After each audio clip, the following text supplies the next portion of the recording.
요즘 참 어려운 시절을 보내고 있는 것 같습니다. 날씨가 왜 이렇게 더운지요? 참 많이 덥습니다. 우리 찬양대원들 가운 벗는 게 좋으시겠어요? 굳이 안 벗어도 되겠어요? 네. 다 벗지 못하는 이유가 있을 것 같습니다. 나라 밖 상황, 안팎 상황이 요즘 만만치가 않습니다. 굳이 이 얘기를 반복할 이유는 없을 것 같습니다. 나라 안에도 나라 밖에도 가슴 아픈 일들이 이어지고 있습니다. 7월 중순 어느 날이었던 것 같습니다만은 새벽 예배를 마치고 이런저런 생각으로 가슴 아래를 하면서 지금 주의자 앉아 계신 그 자리가 새벽 예배 끝나면 제가 앉는 자리인데요. 그 자리에 앉아서 이렇게 기도하다가 십자가를 바라보고 있었어요. 어떻게 하면 좋을지 주님 지혜를 주세요 라고 하는 그 기도를 하면서 십자가를 바라보다가 문득 마음속에 와 닿았던 단어가 바로 위로라고 하는 단어였습니다. 다 같이요. 위로. 위로 간다는 뜻이 아니라 우리를 위로해 주시는 거죠. 그리고 이제 제 방에 내려가서 다시 컴퓨터 앞에 앉았습니다. 제 방에 가보신 분들은 아시겠습니다만은 제가 컴퓨터 앞에 앉으면 바로 앞쪽에 십자가가 또 걸려 있습니다. 또 십자가를 이렇게 바라보고 있으면서 그날 말씀 묵상할 본문을 꺼내 읽은 게 이제 고린도후서 1장 1절이었습니다.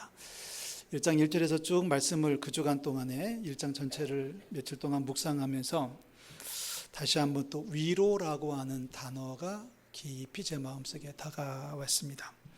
여러분 3절 말씀 보시죠. 3절 제가 읽겠습니다. 찬송하리로다. 그는 우리 주 예수 그리스도의 하나님이시요 자비의 아버지시요 모든 위로의 하나님이시며. 4절 우리의 모든 환난 중에서 우리를 어떻게 하사? 위로하사 우리로 하여금 하나님께 받는 위로로서 모든 환난 중에 있는 자들을 능히 뭐하게 하신다? 위로하게 하시는 이시로다. 5절입니다. 그리스도의 고난이 우리에게 넘친 것 같이 우리가 받는 뭐로? 위로도 그리스도로 말미암아 넘치는도다. 6절 우리가 환난 당하는 것도 너희가 위로와 구원을 받게 하려는 것이요 우리가 위로를 받는 것도 너희가 위로를 받게 하려는 것이니 이 위로가 너희 속에 역사하여 우리가 받는 것 같은 고난을 너희도 견디게 한다. 신약 성경에만 위로라고 하는 단어가 30여 차례 기록이 되어져 있습니다. 그런데 오늘 고린도후서 1장 3절에서 6절까지 위로라고 하는 단어가 몇 번이나 기록이 되어져 있습니까? 네. 전부 9번 기록이 되어져 있습니다. 물론 거기서 끝은 아닙니다. 7절에도 위로라는 말이 또 등장하고요. 그리고 7장 6절에 가서 보면 사도 바울은 낙심한 자들을 위로하시는 하나님이라고 소개하고 있습니다. 또 로마에 보낸 편지에서는 인내와 위로의 하나님이라고 간증하고 있습니다. 자, 성경에 등장하는 인물 가운데서 가장 힘든 인생을 살았던 분을 꼽으라고 하면은 우리는 바울을 꼽을 수 있습니다. 사도 바울은 정말 힘든 인생을 살았습니다. 많은 위로가 필요했던 사람입니다. 많이 어려웠으니까 위로가 많이 필요했겠죠. 그런데 많은 위로가 필요했음에도 불구하고 반대로 또 많은 사람들을 위로하면서 살았던 사람이 바로 사도 바울일 것입니다. 고생을 정말 많이 했습니다. 고린도후서에 보낸 편지 11장에서 사도 바울은 자기의 인생을 회상을 하고 있는데요. 그 내용 중에 보면 정말 고생한 얘기가 많이 나옵니다. 40에 하나 감한매, 유대인들은 40대를 다 안 때렸습니다. 하나를 감해서 39대만 때렸는데 40에 감한매를 3번이나 맞았다고 돼 있고요. 어떤 때는 돌로도 맞았다고 하고요. 감옥에 갇힌 것도 수차례였었고요. 타고 가던 배가 파도에 휩쓸려서 일주일 동안 죽을 고비를 넘긴 적도 있었습니다. 이걸 다 고백하고 있는데 오늘 1장에서 그 내용을 마치 예고편처럼 하는 말이 있죠. 여러분 8절 말씀 보시면 1장 8절이에요. 사도 바울이 자기의 모습을, 자기의 힘든 상황을 이렇게 얘기합니다. 아시아에서 당한 환난을 너희가 모르기를 원치 않느냐 하노니 심에 겹도록 심한 고난을 당하여 살 소망까지 끊어졌어요 라고 얘기합니다. 얼마나 힘들었는지 힘에 겨운 고난을 받아서 살 소망도 끊어졌다. 9절에서는 뭐랍니까? 사형 선고를 받은 줄 알았어요 라고 얘기하죠. 그만큼 사도 바울은 힘들었다라고 얘기하고 있습니다. 힘든 만큼 사도 바울에게 하나님은 위로의 하나님이셨습니다. 로마서 15장 5절 다시 읽습니다마는 인내와 위로의 하나님이셨고요. 데살로니가후서 2장 16절에 보면 영원한 위로와 좋은 소망을 은혜로 주신 하나님 우리 아버지라고 얘기합니다. 고린도후서 7장 6절에 가면 바울은 낙심한 자들을 위로하시는 하나님이라고 얘기하고 있습니다. 이 자리에 앉아있는 우리 성도들 가운데서도 심한 고난과 환난을 당한 분들이 당했거나 지금 또 당하고 있는 분들이 여러분 계신 걸로 알고 있습니다. 어떤 분들은 부모의 문제 때문에 가슴앓이를 하고 있고요. 어떤 분들은 자녀들 때문에 속이 상해 있고요. 가슴을 뜯는 고통을 겪고 계시고요. 어떤 분들은 사업상에 금전상에 얻는 고통 때문에 힘들어하는 분도 계실 겁니다. 어떤 분들은 사랑하는 이에게 버림받은 상처가 있기도 하고 또 많은 분들이 육체적인 질고로 고통을 받고 계신 거 알고 있습니다. 저도 개인적으로 지난 7월 한 달 동안은 참 많은 고생을 했던 것 같습니다. 물론 사도 바울이 겪은 환난에 비한다면 100분의 1, 1000분의 1도 되지 않겠습니다만은 그래도 저로서는 많이 힘들었던 7월 한 달을 보냈습니다. 뭐라고 하나요? 입안이 해졌다고 하나요? 쉬운 말로 구멍 났다고 하는 거를 저는 7월 한 달 동안에 한 달 내내 지금도 몇 개 남아 있습니다만은 많을 때는 4군데 5군데 한꺼번에 터져가지고 고생했던 기억이 있습니다. 허리가 불편해져서 양말을 신고 벗는 것조차도 용이치 않았던 시간들도 있었어요. 이런 육체적인 고통보다도 더 힘든 것은 그 성도들이 겪는 어려움 때문입니다. 어느 성도의 어려움 얘기를 들을 때 가슴이 아플 수밖에 없고 속이 상할 수밖에 없지 않습니까? 나라가 어지러울 때 역시 또 가슴이 아프고 먹먹해지지요. 또 제 후배 목사님들 중에 몇 명이 어려움을 겪고 있다는 이야기를 들으면서 또 속이 상하기도 하고 그랬던 7월을 보냈습니다. 7월 초순이었나요? 중순이었나요? 정확한 날짜는 기억을 못하겠는데 힘들어서 끙끙거리고 있는데 선배 목사님께서 전화를 한 통을 하셨어요. 내동 그러니까 거의 한 10년 넘도록 통화 한번 해본 적이 없는 선배이신데 갑자기 기도 가운데 제가 생각이 나가지고 제가 왜요? 그랬더니 새벽에 기도하시는 제가 울고 있었대나? 그래서 갑자기 전화를 하셔가지고 저한테 이렇게 얘기를 하셔요. 구 목사 힘드냐? 밑도 끝도 없이 구 목사 힘들어? 하고 묻길래 아니 그냥 그래요 그랬더니 아니 기도하는데 힘들어하는 모습이 보이던데 그러면서 저한테 얘기를 해요. 그러면서 하시는 말씀이 힘들어도 참아 예수님 생각하고 그리고 나서 잠시 후에 SNS에 사진이 한 장이 올라와 그 목사 선배가 보내준 사진이 이렇게 올라왔습니다. 참으라고 말이죠.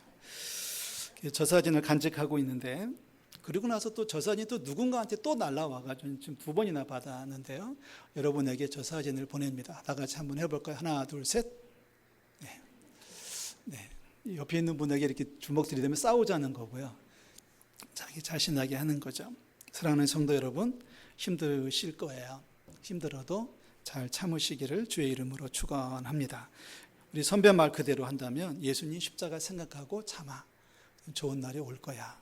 하나님께서 풍성한 열매로 채워주시기를 주의 이름으로 축원합니다. 자, 어려운 일을 당할 때 우리가 조심해야 할 것이 있어요. 조심해야 되는 부분은 뭐냐면 첫 번째는 왜 나만 이러냐라고 하는 생각입니다.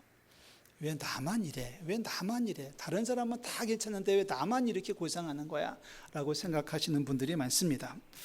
다른 사람들은 다 잘 사는데 왜 우리 집만 그래? 내 인생만 꼬이는 거야? 라고 생각하는 분들이 더럿 계시지 않습니까? 물론 너무 힘드니까 그럴 수 있겠습니다만은 그러나 조금만 넓게 생각해 보셨으면 좋겠어요.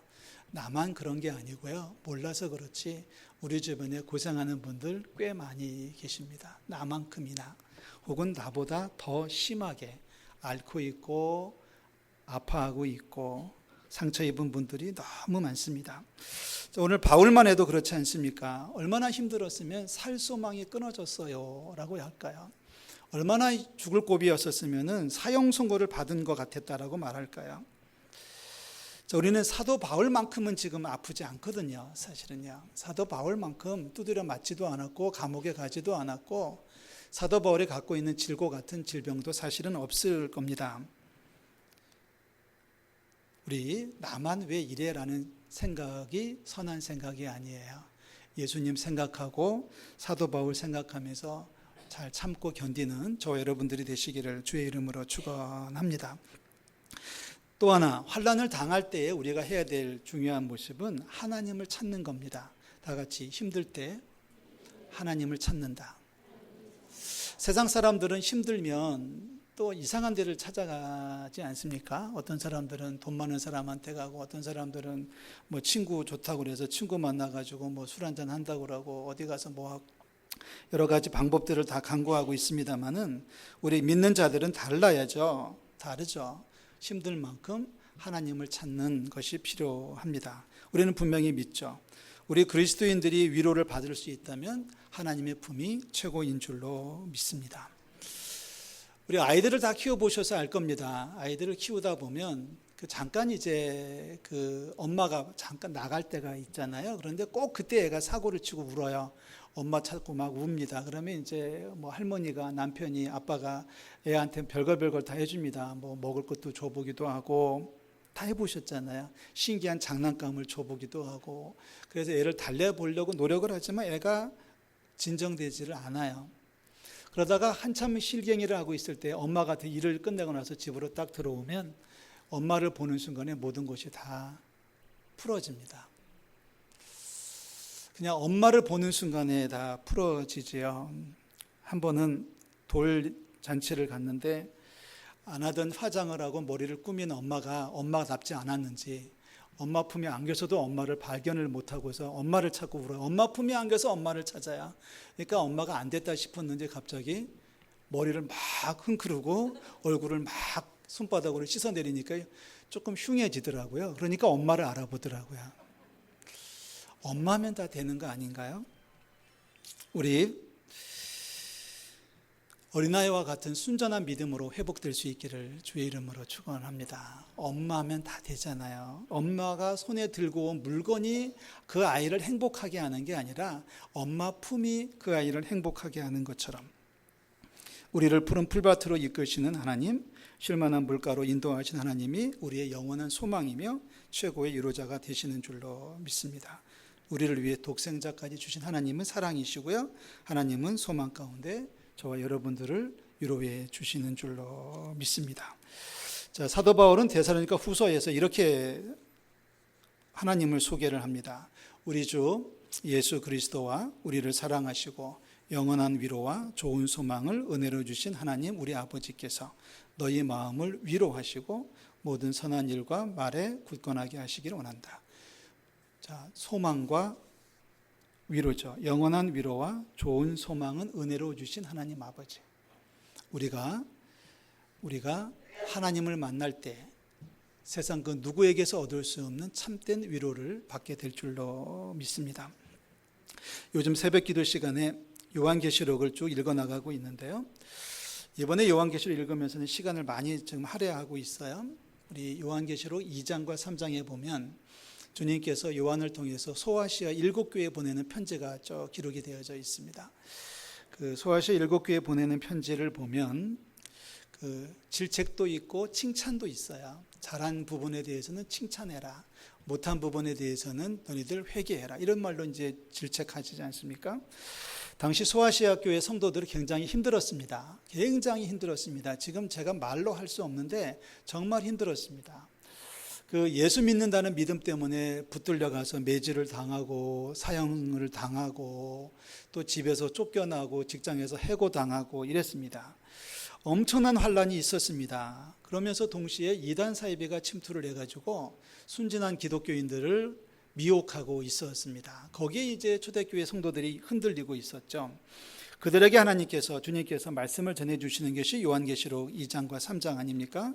그 말씀에 보면 이런 말씀들이 있어요. 고생하고 있지? 잘해. 그러면 그 다음에 뭐가 좀 이제 약속의 말씀들이 나오거든요. 그 약속의 말씀들을 보면 하나같이 주님을 만나게 해주겠다라고 하는 것이 약속입니다. 벌거벗김을 당한 자들에게 흰옷을 입혀주겠다고 약속하셨고요. 하나님 말씀을 끝까지 지킨 이들에게는 하나님 나라의 기둥으로 삼아주신다고 했고요. 주님의 음성을 듣고 다른 음성을 듣고 쫓아가지 않고 주님의 음성을 듣고 주님에게 문을 열어주는 이들에게는 주님께서 함께 먹고 함께 거하며 그리고 주님께서 앉는 의자에 함께 앉게 해주시겠다라고 약속하셨습니다. 저는 요한계시록 말씀을 묵상하면서 마음속에 깊은 감동을 받습니다. 최고의 축복은 주님 손에 들려있는 과일 뽕다리가 아니라 주님의 품에 안기는 것이 최고의 축복인 줄로 믿습니다. 우리를 안아주겠다, 우리를 받아주겠다, 우리와 함께 먹겠다, 우리와 함께 앉게 해주겠다 약속하시는 이 편지에서 많은 위로를 받고 있습니다. 우리 신세가 비록 도살장에 끌려가는 양 같은 신세라고 할지라도 여러분 믿으십시오. 하나님은 끝까지 우리를 사랑하시는 줄로 믿습니다. 세상 어떤 것들이 우리를 가지고 놀려고 한다 할지라도 우리를 그리스도의 사랑에서 떼어놓을 수 없는 것입니다. 우리를 위로하시고 소망으로 채우신 주님께서 우리에게 힘을 주셔서 모든 환난을 이겨내게 해 주실 줄로 믿습니다. 자, 야고보서에 이런 말을 하죠. 시험을 참는 자는 복이 있나니 이는 시련을 견디어낸 자가 주께서 자기를 사랑하는 자들에게 약속하신 생명의 면류관을 얻게 해 주실 것이다. 시험을 참는 자들에게 하나님께서 복을 주신다 말씀하고 있습니다. 자, 마지막 한 가지 우리가 지적해야 될 문제가 남아 있어요. 여러분 1장 4절 말씀을 다시 한번 읽겠습니다. 1장 4절 고린도후서 1장 4절입니다. 우리의 모든 환난 중에서 우리를 위로하사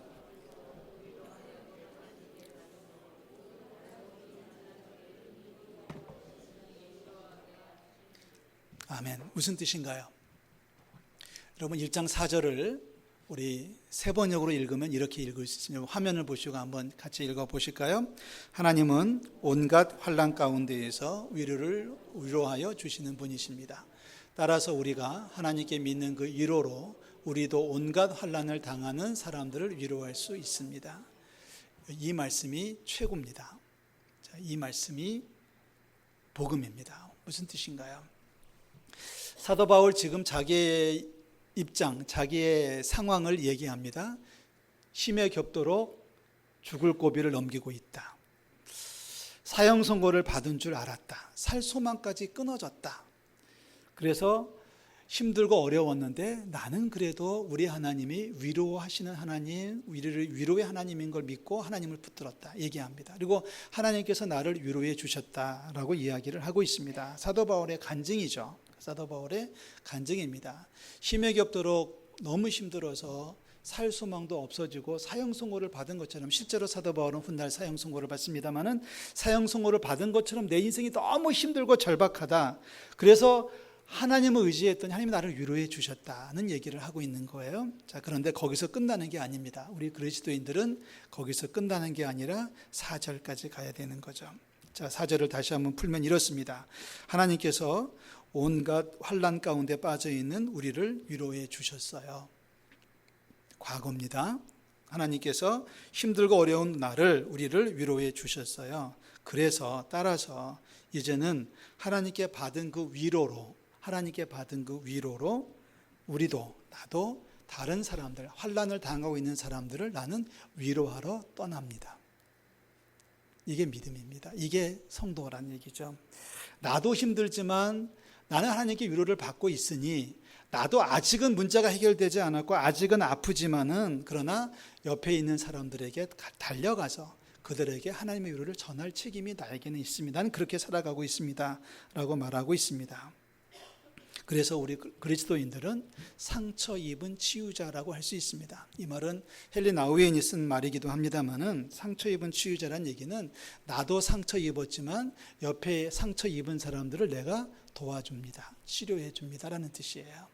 내 상처 때문에 허덕거리면서 인생 끝내는 게 아니라 여전히 아프지만 여전히 고통스럽지만 더 힘든 사람들에게 찾아가서 그들을 위로하고 그들을 다듬어 줄 수 있는 것이 그리스도인의 모습입니다라고 지금 사도 바울은 얘기합니다. 병원에 갔더니 말이죠. 이렇게 회진을 돌잖아요. 의사들이 이제 시간이 되면 왔다 갔다 하고 이제 뭐 이것저것 챙겨주잖아요. 어떤 의사 하나가 이제 주사기를 연결하려고 이제 몇 가지를 챙겨가지고 병실에 들어왔어요. 그런데 한 20대 후반의 젊은 친구인데, 남자인데, 이렇게 보니까는 목발을 짚고 왔어요. 의사가 목발을 짚고 왔어요. 보니까는 뭐 오른쪽인지 왼쪽인지 무릎 아래쪽으로 깁스를 하고 있어요. 부러진 거죠. 그 목발을 짚고 쩔뚝거리면서 왼손에다가는 이제 그 무슨 그 의료 장비를 들고 이제 병실에 들어와 가지고 환자를 확인하고 이제 처치를 하는 거예요. 옆에서 이렇게 쳐다보고 있으니까 너무 안 됐잖아요. 에이, 네 몸이나 잘 간수하지. 이제 그런 표현이 마음속에 왔어요. 그리고 그 눈치를 챈 거죠. 의사가 저를 이렇게 쳐다보니 다 이제 치료를 끝낸 다음에 저를 쳐다보더니 씩 저를 올려다보며 하는 말이 한마디. 그래도 제 할 일은 다 해요. 그러는 거예요. 제가 뭐라고 했나요? 아무 말도 안 했거든요. 그냥 옆에 있다가 이제 목발이 옆에서 좀 불편한 것 같아요. 목발을 이제 잡고 있다가 다 끝났길래 목발을 건네줬더니 목발을 받으면서 하는 말이 그래도 제 할 일은 다 해요. 라는 말을 해요. 근데 그 말이 곰곰이 그날 저녁 내내 생각이 났어요. 아프지만 의사로서 할 일을 한다. 자기도 상처를 입었지만 의사로서 해야 될 일이 있기 때문에 아프고 힘들지만 환자들을 돌보는 일을 중단할 수 없다. 이 모습이 너무 아름답잖아요. 이제 그 의사의 모습을 이제 저의 모습으로 가지고 오는 거죠. 저도 아프지만 그러나 의사이기 때문에 의사로서의 제 할 일을 합니다. 똑같이 저도 말할 수 있어야죠. 나도 아프지만, 나도 힘들지만, 나도 고통스럽지만 목사로서 내 할 일은 해야지. 나도 힘들지만, 나도 어렵지만, 나도 상처 입었지만, 그러나 그리스도인으로서 내 할 일은 해야지. 라고 하는 생각을 가져볼 수 있었습니다. 사랑하는 성도 여러분, 아프죠. 힘들죠. 그렇지만 하나님께 우리는 위로를 받잖아요. 아직도 하나님을 위로받지 못하는 사람들에게 찾아가서 그들을 위로할 수 있을 때 우리들은 하나님의 백성이 되는 줄로 믿습니다. 자, 이번 주간에 많은 사람들을 좀 위로하면서 살 수 있기를 주의 이름으로 부탁을 드립니다. 자, 위로 받으세요. 어디 가서 위로 받아요? 하나님 앞에 가서 위로를 받으셔야 돼요. 하나님께 위로를 받고 그 받은 위로를 가지고서 내 옆에 있는 사람들에게 찾아가서 그들을 위로할 수 있는 것. 거기까지 가면 100점입니다. 하나님께 위로받지 않고 엉뚱한 데 가서 위로받으려고 하고 이상한 데 쫓아다닌다면 빵점 사람이겠죠. 빵점 신자겠지만 적어도 힘든 만큼 주님 앞에 더 달려나가고 어려운 만큼 주님 앞에 더 무릎을 꿇을 수 있다면 그래도 60, 70점은 줄 수 있을 것 같습니다. 그러나 100점짜리는 어떤 인생이에요? 아직 내 몸도 치료 안 됐지만 아직 내 문제도 해결되지 않았지만 더 힘들어하는 사람들을 위해서 찾아가 위로하고 격려해 줄 수 있다면 100점이겠죠. 저는 목사로서 우리 성도들에게 부탁하고 권면합니다. 사랑하는 성도 여러분, 100점짜리 신자들이 되시기를 주의 이름으로 축원합니다. 아프다고 누워만 있지 말고요. 나아가십시오. 하나님을 믿으세요. 하나님은 위로의 하나님이십니다. 그리고 하나님 앞에 위로를 받으세요. 그리고 마지막으로 하나님께 받은 위로를 가지고 우리 옆에 있는 사람들을 격려하고 축복하고 그들을 위로하는 전도자의 사명을 감당하는 우리 성도들 되시기를 주의 이름으로 축원합니다. 기도하겠습니다.